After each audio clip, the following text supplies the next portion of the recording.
There's one more thing that I want to share right now. This isn't just for his daughter, but for anyone who might stumble upon this on this memorial page and see this. It's something I need to say more so than just type out, because it would be hard for me to do. Just like it's been so hard for me to make these videos, because I feel so much pain and sadness and anger and resentment because my boy is gone. It's not fair to anybody that loved him and that he loved, but I've done my best to push through it and try my hardest not to feel that way, because that's the kind of person that Jonathan was. He wouldn't want me to feel that way. And obviously throughout our lives, I'm in my 30s now, and I've experienced loss and the death of loved ones. And what makes Jonathan stand out from other people is, among me and my friends, well, first of all, when I found out that he died in the way that he died, Jonathan was so beloved by my family that when I went and told my mom about this, before I even started crying, she started to sob, and I broke down in her arms and she held me while I cried. And it was like her son died, like my brother died. And in my entire group of friends, which is a diverse group of people with many different kinds of life experiences and different ways of showing emotion and processing things and expressing themselves, and even amongst them having different friends and different varying degrees of closeness with Jonathan. When we start talking about Jonathan, it's like we're talking about our most sacred childhood and growing up memories. It's like we're talking about the Sandlot or something, and we're all talking about our brother or our favorite cousin that's gone. And we when we start to talk about him, we just start to reminisce and about we have really nothing good things to say about this guy, and it always brings a smile to our face. And that's kind of a big deal, because these conversations usually always start off with us talking about how much pain and resentment that we feel about what happened. I'm not going to go into further detail about that. Y'all know what happened, about the way that it happened. We have so much anger and sadness, and in our lives, we feel anger and sadness about a lot of things.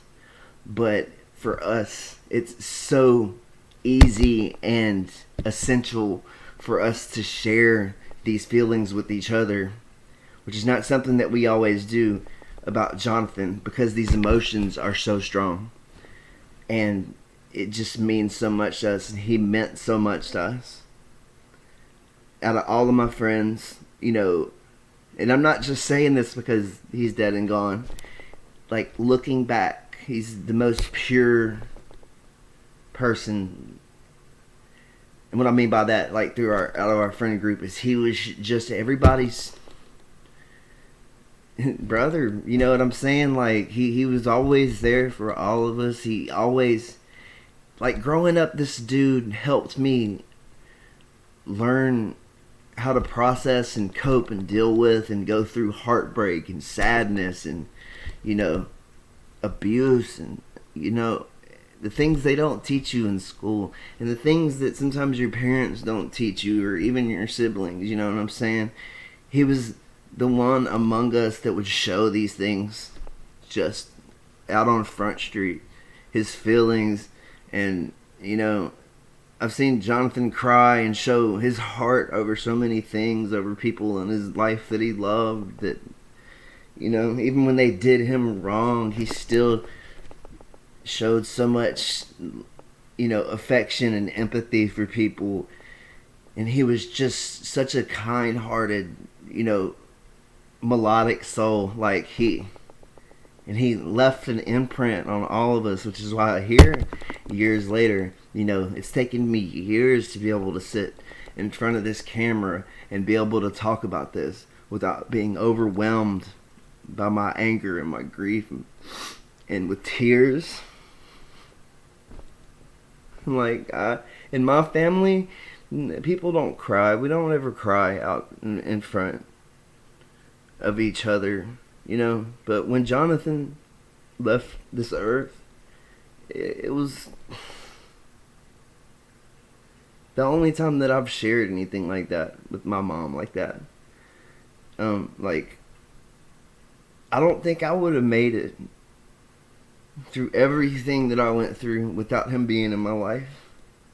Even though by the time we were 10 or 11 years old, it was the years in between that and high school where I didn't see Jonathan or any, you know, but I wasn't like an outcast or anything or picked on or nothing like that. But I didn't have like a lot of close friends or anything, people that I could really share things with, or that I wanted to go be at and hang out with them like all day, every day, and go literally to, like, I would literally go to Jonathan's house all summer.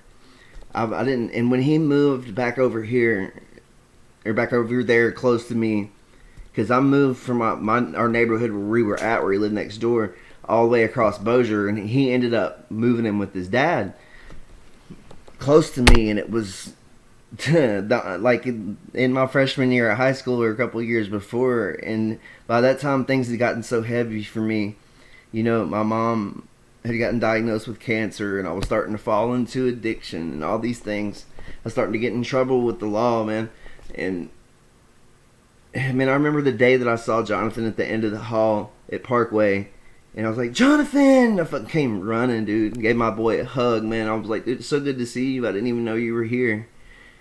And we weren't as close then as we had been throughout our childhood, but he gave me a foundation to be able to stand through everything that I went through. And as I went through these things, this addiction and all this stuff, I know that Jonathan wasn't always, you know, an angel or anything, because he got into some of the same things that I did, and a lot of our friends did too. But to see Jonathan be able to be happy and, you know, grow up and become mature and, you know, such a good man, it helped me be able to do the same thing. He set that example for me. And I'm older than him by a year and a half, I think. And, you know, it's just, he's done so much throughout my life to inspire me. And that's just real stuff. Like, I'm not just sitting here saying this because it sounds good, you know. I've had plenty of people, I've had friends die from too early from drug overdoses and disease and, you know, you name it, man. Hurricane Katrina. You know, I've never gone through this kind of turbulence over someone leaving as long as I have over Jonathan. Like, it still affects me just as strongly today as it did the day that I found out.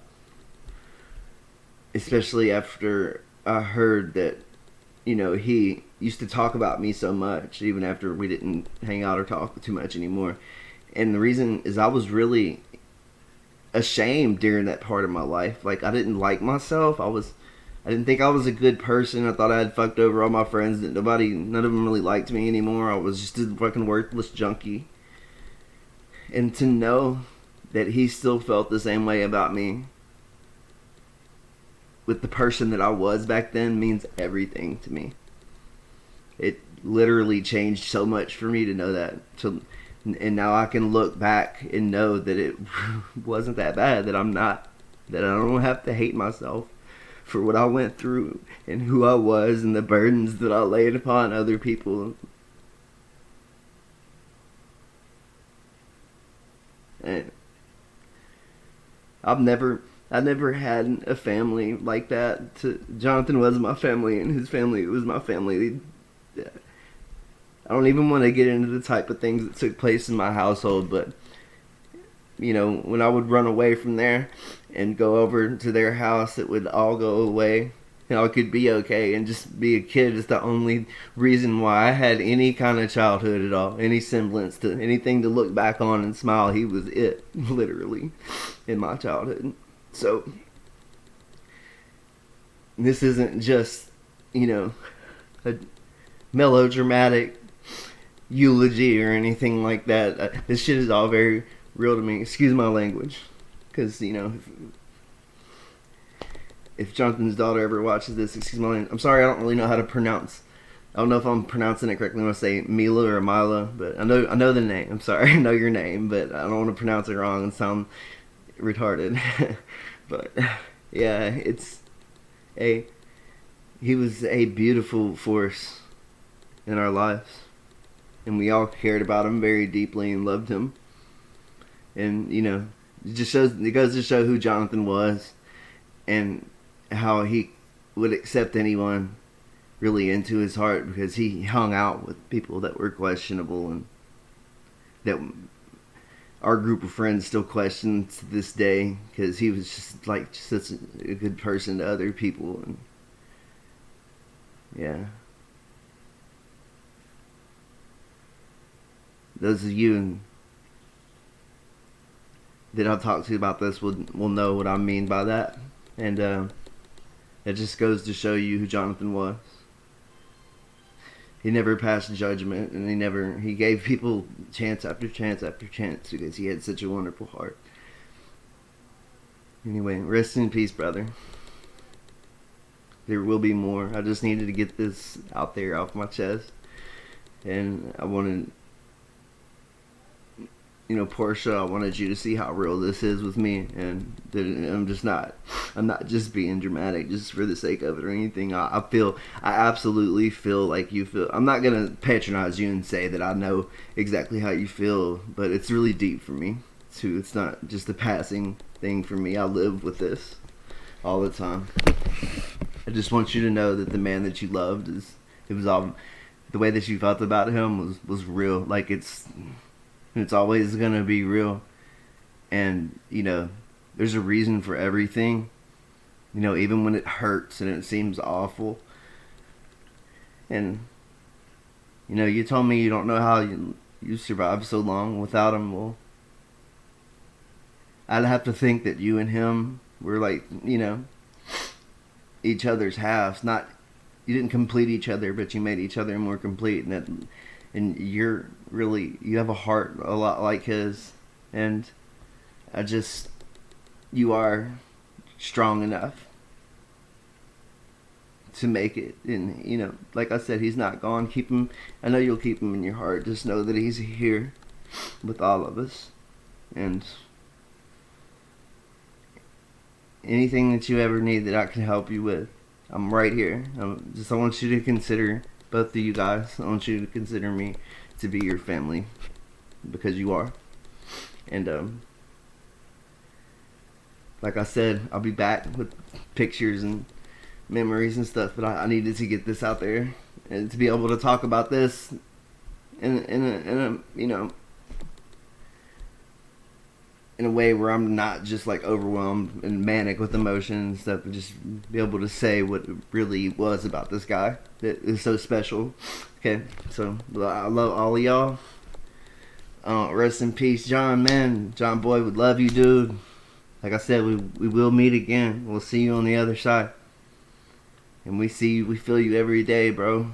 We're gonna keep it 120 for you. All the time, dude. You're never gonna leave my mind and my heart. Promise.